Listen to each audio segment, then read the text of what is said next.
So we gotta talk about it. Anthony Joshua versus Jake Paul. Now, if you're a regular human living in reality, you should have your money on Anthony Joshua, without a doubt. He's got experience, size, skill. He has everything. On paper, Jake Paul is cooked. But if you're somebody like Mighty Mouse who lives in this fake world, you know, he's saying that Jake Paul can win. Now, firstly, anybody can win a boxing fight. There's always a puncher's chance, you know? You got people throwing bombs. But he tries to justify it and say, oh yeah, Jake Paul can win because Andy Ruiz won, or Daniel Dubois, or whatever the French dude's name is, he won. But brother, those are some top of the top. Bro, Andy Ruiz, watch a video of him hitting the bag, bro. Like, Andy Ruiz is fucking crazy. And Dubois, low-key, people think he beat Usyk. But anyway, it'd be cool if Jake Paul pulled the upset. That would be fucking nuts. Ronda Rousey talking about a comeback. Her delusion is still alive because she wants to fucking box. Like, what are you talking about? And this is why she started losing in the first place, because she started punching shit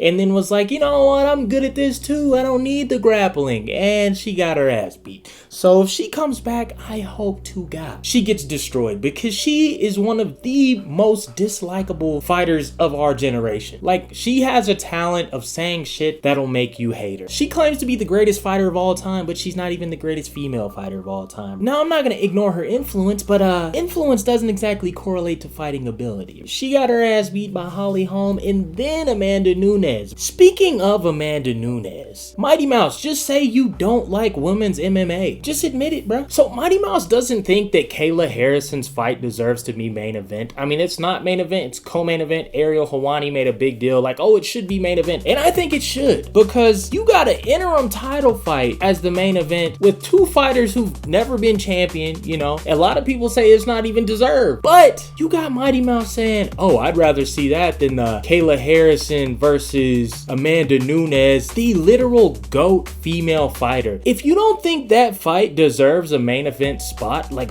what fight does? Just say you don't like women's MMA, bro. It's fun. A two-time Olympic gold medalist, PFL champ, now UFC champ. Like, bruh, this is a fire-ass fight. If this doesn't deserve main event, what does, bro? What deserves main event then, brother? You're telling me that an interim title fight is better than that? How? Now, I get it. Some matchups can be exciting, but that doesn't mean they earn the main event spot. Because let's be real, if you have fucking Khamzat Chimaev as a main event spot, it's probably not gonna be an entertaining fight as a main event. But you know, if he fights, it's gonna be a main event. But I'm just so shocked that he's low-key hating on women's MMA. He says it's behind or whatever, which isn't inaccurate. The talent pool isn't as big in women's MMA. We know that. It's not as big of a sport. It doesn't have as much people, right? But the same reason he's hating on women's MMA is like the same reason a lot of people hated on like the 125 weight class in men's MMA. Why he wasn't popular. It's the same exact reason.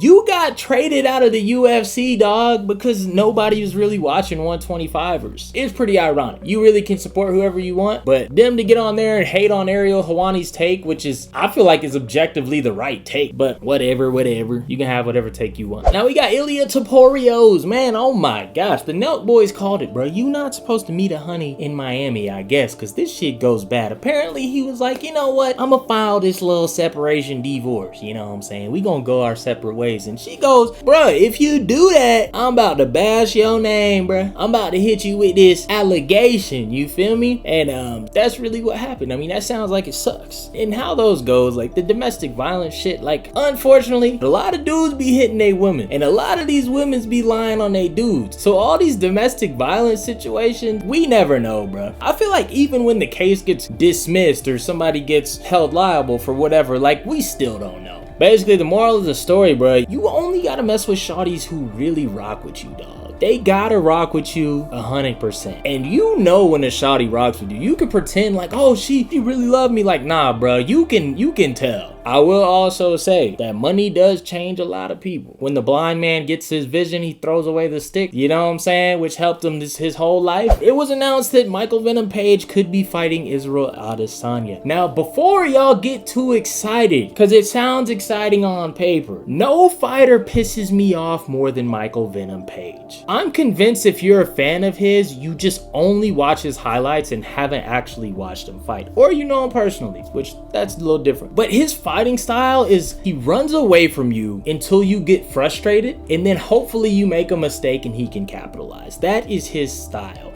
Now, I'm not saying it's a bad tactic, but it is annoying as fuck. It's like an old school cartoon where you hit somebody and then run away, and then hit him again, or run away. He does that and then taunts. Like, bruh, if you're a fan, watch this Kevin Holland fight. And I've heard people who like MMA talk about, oh, he really did his thing to Kevin Holland fight. Bro, what the fuck? What were you watching?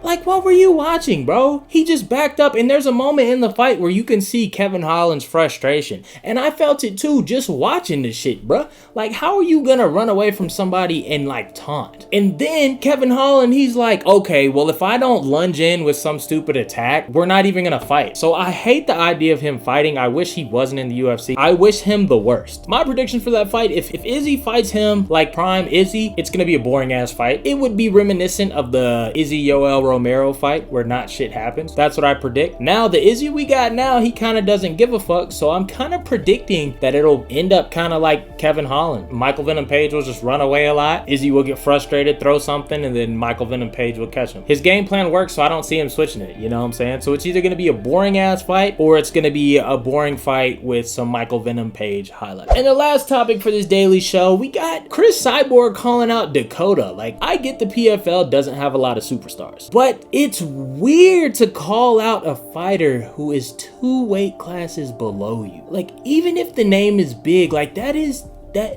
that's such a weird move, bruh. And then you say like, oh yeah, if we can agree on the weight. What you mean if you can agree on the weight, bruh? You wanna fight someone smaller. But I do get it, like the payday and it'll be a big fight. But I feel like that's Dakota's call out. Like Dakota's gotta make that call out. This is unfiltered MMA news from an unbiased perspective.